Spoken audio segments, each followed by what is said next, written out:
Pemirsa Khazanah, doa iftitah merupakan doa yang dianjurkan dibaca ketika sholat. Doa ini dibaca setelah takbiratul ihram sebelum membaca Al-Fatihah.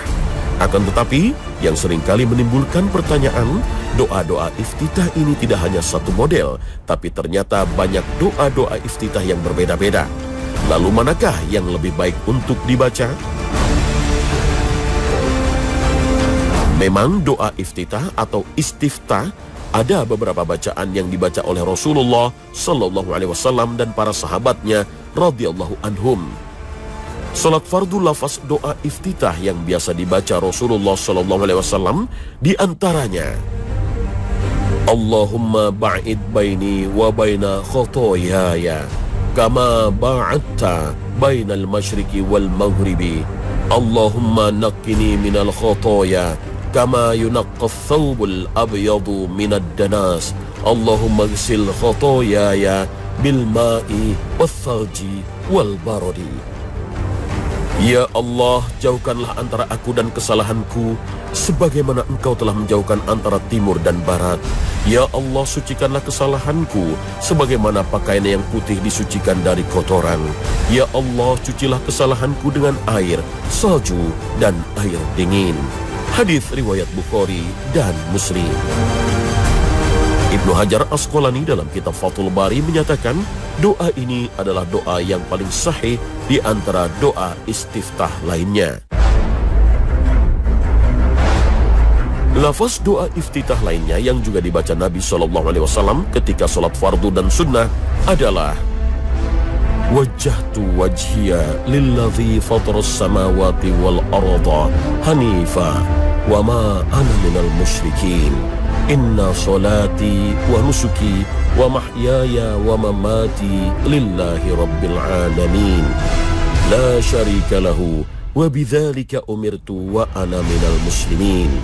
Allahumma antal maliku la ilaha illa anta anta rabbi wa ana abduka zalamtu nafsi wa'taraftu bizambi faghfir li dhunubi jami'a innahu la yaghfiru dhunuba illa anta wahdini li ahsanil akhlaqi la yahdi li ahsaniha illa anta wasrif anni sayyi'aha la yasrifu anni sayyi'aha illa anta labbaika wa sa'daika wal khairu kulluhu fi yadaika wasyarru laysa ilaika ana bika wa ilaika tabarakta wa ta'alaita astaghfiruka wa atubu ilaik. Aku hadapkan wajahku kepada Zat yang Maha Pencipta langit dan bumi sebagai muslim yang ikhlas, dan aku bukan termasuk orang yang musyrik. Sesungguhnya solatku, sembelihanku, hidupku dan matiku hanya semata-mata untuk Allah Rabb semesta alam. Tidak ada sekutu baginya. Oleh karena itu aku patuh kepada perintahnya, dan aku termasuk orang yang aku berserah diri. Ya Allah, Engkaulah Maha Penguasa. Tidak ada ilah yang berhak disembah selain Engkau. Maha suci Engkau dan Maha terpuji. Engkaulah Tuhanku dan aku adalah hamba-Mu. Aku telah menzalimi diriku sendiri dan akui dosa-dosaku. Karena itu ampunilah dosa-dosaku semuanya. Sesungguhnya tidak ada yang bisa mengampuni segala dosa melainkan Engkau. Tunjukilah aku akhlak yang paling terbaik. Tidak ada yang dapat menunjukkannya melainkan hanya Engkau. Jauhkanlah akhlak yang buruk dariku, karena sesungguhnya tidak ada yang sanggup menjauhkannya melainkan hanya Engkau. Aku patuhi segala perintah-Mu dan akan aku tolong agama-Mu. Segala kebaikan berada di tangan-Mu, sedangkan keburukan tidak datang dari-Mu. Orang yang tidak tersesat hanyalah orang yang Engkau beri petunjuk. Aku berpegang teguh denganmu dan kepadamu. Tidak ada keberhasilan dan jalan keluar kecuali darimu. Maha suci Engkau dan maha tinggi. Kumohon ampunan darimu dan aku bertobat kepadamu. Hadis riwayat Muslim.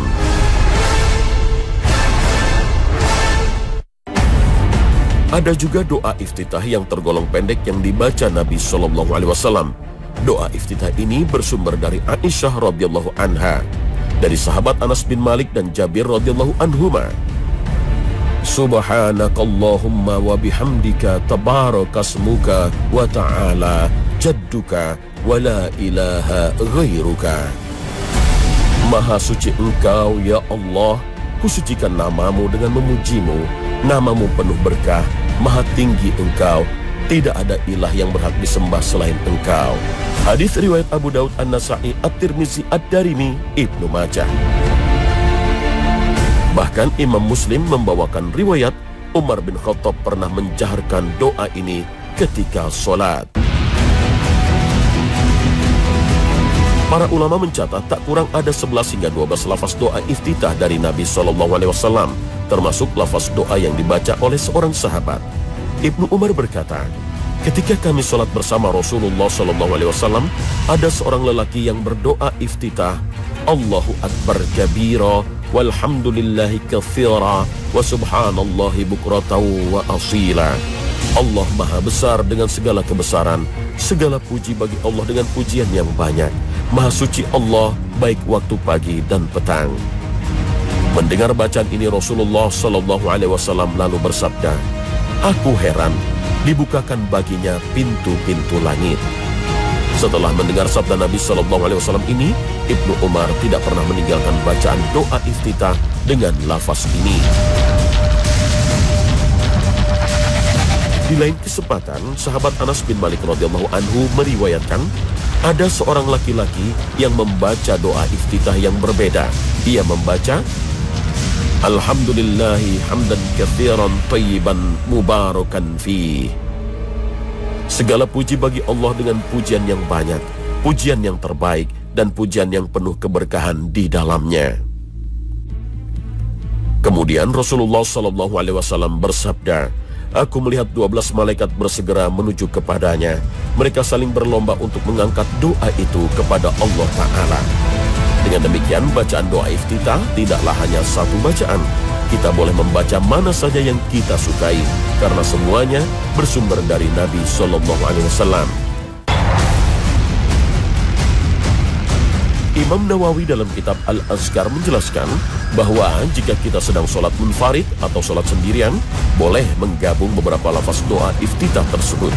Akan tetapi bagi seorang imam, sebaiknya membaca iftitah yang pendek saja agar tidak memberatkan makmumnya. Karena Nabi SAW menganjurkan dalam sabdanya, jika seseorang menjadi imam, hendaknya ia ringankan sholatnya, karena di barisan makmum terdapat anak kecil, orang tua, orang lemah, orang sakit. Adapun jika sholat sendirian, barulah sholat sesuai keinginannya. Hadis riwayat Muslim. Lalu, apakah anjuran Nabi SAW untuk membaca doa iftitah dalam sholat ini bersifat wajib, atau hanya anjuran saja? Berdasarkan keterangan hadis-hadis Nabi SAW, para ulama sepakat bahwa membaca doa iftitah hukumnya sunnah, tidak sampai tingkat wajib. Imam Nawawi mengatakan doa iftitah disunnahkan dibaca ketika sholat, baik ia bertindak sebagai imam, makmum, ataupun sholat sendirian atau munfarid. Termasuk juga di dalamnya orang yang melaksanakan sholat sunnah rawatib, sholat sunnah mutlak, sholat id, sholat gerhana, dan sholat minta hujan atau sholat istisqa. Sahabat Abu Hurairah meriwayatkan, biasanya Rasulullah SAW setelah bertakbir ketika sholat, ia diam sejenak sebelum membaca ayat. Maka aku pun bertanya kepada beliau, wahai Rasulullah, kutembus engkau dengan ayah dan ibuku. Aku melihatmu berdiam antara takbir dan bacaan ayat. Apa yang engkau baca ketika itu? Kemudian beliau menyebutkan doa istiftah. Hadis riwayat Bukhari dan Muslim. Ulama dari kalangan mazhab Hambali merinci hukum ini dengan menjelaskan, sholat sunnah jika lebih dari sekali salam seperti pada sholat tarawih, duha, rawatib, maka di setiap 2 rakaat disunnahkan membaca doa iftitah, karena setiap 2 rakaat itu berdiri sendiri. Namun menurut pendapat ulama yang lain, cukup di awal sholat saja membaca iftitah. Hal ini menunjukkan ada kalangan ulama yang berpandangan boleh meninggalkan doa iftitah untuk sholat yang salamnya lebih dari sekali, seperti dalam sholat duha. Lalu bagaimana jika imam tidak memberikan jeda waktu bagi makmum untuk membaca doa iftitah? Apakah saat imam membaca Al-Fatihah, atau ayat dengan keras, seorang makmum harus tetap membaca doa iftitah. Ulama dari mazhab Syafi'i menyatakan disunahkan bagi makmum untuk membaca doa iftitah walau imam sudah mengeraskan bacaan suratnya dan makmum mendengarkannya. Seorang makmum masbuk tetap membaca doa istiftah kecuali jika sudah akan segera ruku dan khawatir tidak sempat membaca Al-Fatihah. Dalam keadaan seperti ini sebaiknya tidak perlu membaca iftitah, tapi harus berusaha menyelesaikan membaca Al-Fatihah karena membaca Al-Fatihah termasuk rukun sholat, sementara doa iftitah hukumnya sunnah. Dengan demikian, membaca doa iftitah itu hukumnya sunnah, tidak wajib. Jika seseorang meninggalkannya tidak mengapa, tidak perlu sujud sahwi. Cara membacanya pun dengan lirih atau syir. Akan tetapi jika dibaca dengan jahar atau keras, hukumnya makruh, tetapi tidak membatalkan sholat. Wallahu a'lam bishawab.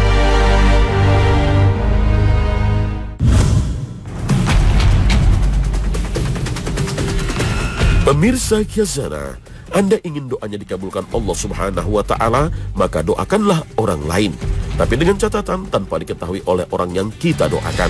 Artinya mendoakan orang lain secara diam-diam tanpa diketahui orang itu. Karena doa semacam ini akan mendapatkan dukungan doa dari malaikat. Doa malaikat ini tak hanya untuk saudaranya atau orang lain saja, tetapi malaikat juga mendoakan kebaikan bagi diri orang yang berdoa. Imam Muslim dari Sofwan, ia berkata, aku pergi ke Syam dan mendatangi Abu Darda radhiyallahu anhu di rumahnya. Tetapi beliau tidak ada di rumah, yang ada hanyalah istrinya Ummu Darda. Ia berkata, apakah tahun ini engkau akan pergi haji? Ya, jawabku. Dia berkata, doakan kami dengan kebaikan. Karena Nabi SAW pernah bersabda, doa seorang muslim untuk saudaranya yang dilakukan tanpa sepengetahuan orang yang didoakannya adalah doa yang akan dikabulkan. Pada kepalanya ada malaikat yang menjadi wakil baginya. Setiap kali dia berdoa untuk saudaranya dengan sebuah kebaikan, maka malaikat tersebut berkata, amin, dan engkau pun mendapatkan apa yang ia dapatkan. Abdullah berkata, lalu aku pergi ke pasar dan bertemu dengan Abu Darda radhiyallahu anhu. Lalu beliau mengucapkan kata-kata seperti itu yang diriwayatkan dari Nabi SAW. Hadis riwayat Muslim.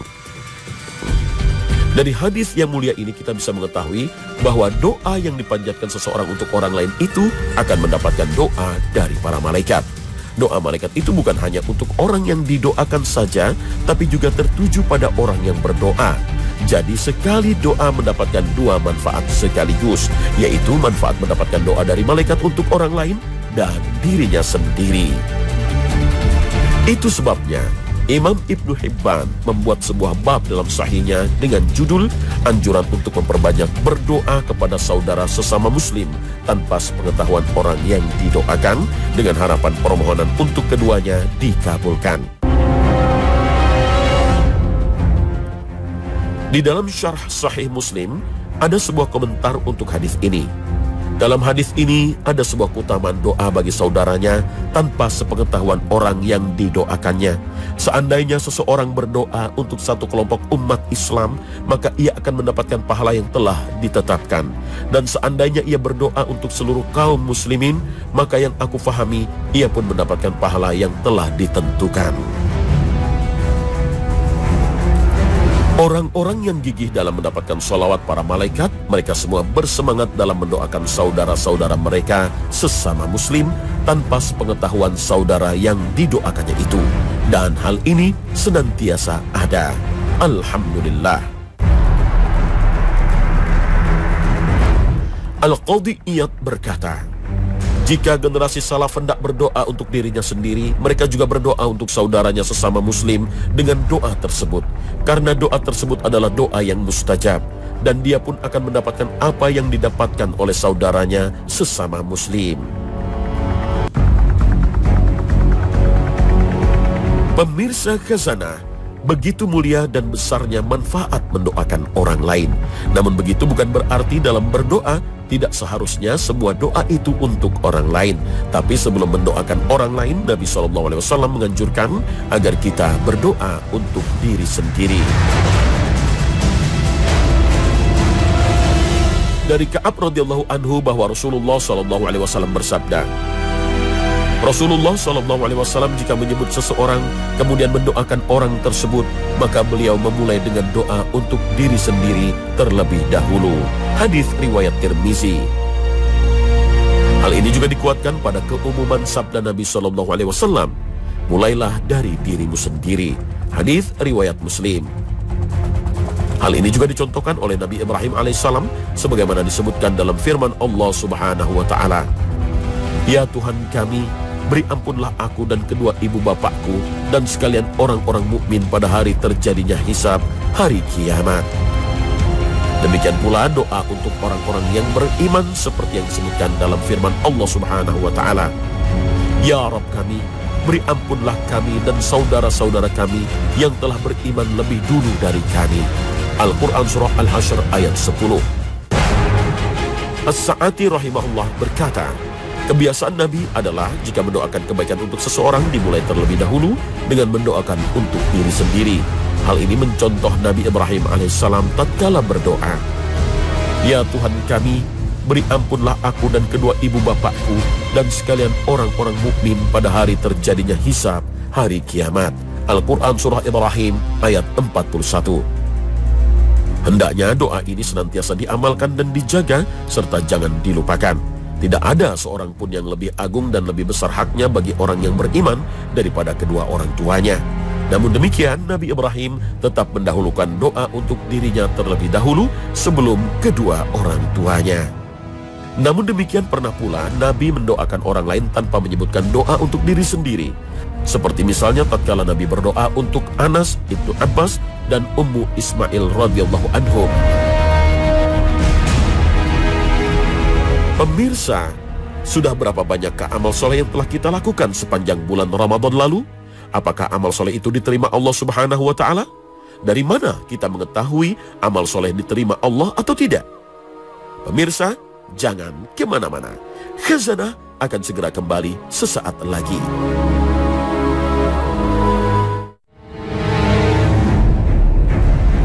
Pemirsa Khazanah, salah satu pertanda amalan kita di bulan Ramadan yang lalu diterima oleh Allah adalah perubahan akhlak dan perilaku. Ketika kita merasakan amalan ibadah menjadi lebih baik selepas Ramadan atau tetap istiqomah menjaga kebaikan yang telah ada, bisa jadi inilah pertanda diterimanya amalan di bulan Ramadan. Para ulama menjelaskan salah satu contoh kebaikan yang dilakukan setelah Ramadan adalah puasa Syawal. Tanda amalan kita di bulan Ramadan tidak diterima adalah setelah Ramadan tidak ada lagi kebaikan, bahkan sampai meninggalkan kewajiban seperti kewajiban sholat 5 waktu. Ibnu Rajab berkata, kembali lagi melakukan puasa setelah puasa Ramadan itu tanda diterimanya amalan puasa Ramadan. Karena Allah jika menerima amalan seorang hamba, Allah akan memberi taufik untuk melakukan amalan soleh setelah itu. Sebagaimana dikatakan oleh sebagian ulama, balasan dari kebaikan adalah kebaikan selanjutnya. Oleh karena itu, siapa yang melakukan kebaikan lantas diikuti dengan kebaikan selanjutnya, maka itu tanda amalan kebaikan yang pertama diterima. Sedangkan yang melakukan kebaikan lantas setelahnya malah ada kejelekan, maka itu tanda tertolaknya kebaikan tersebut dan tanda tidak diterimanya. Nah, pemirsa, sampai di sini akhir perjumpaan kita pagi ini.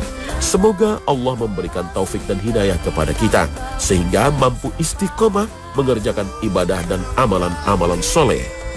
Amin, Allahumma amin. Terima kasih atas perhatian Anda. Wassalamualaikum warahmatullahi wabarakatuh.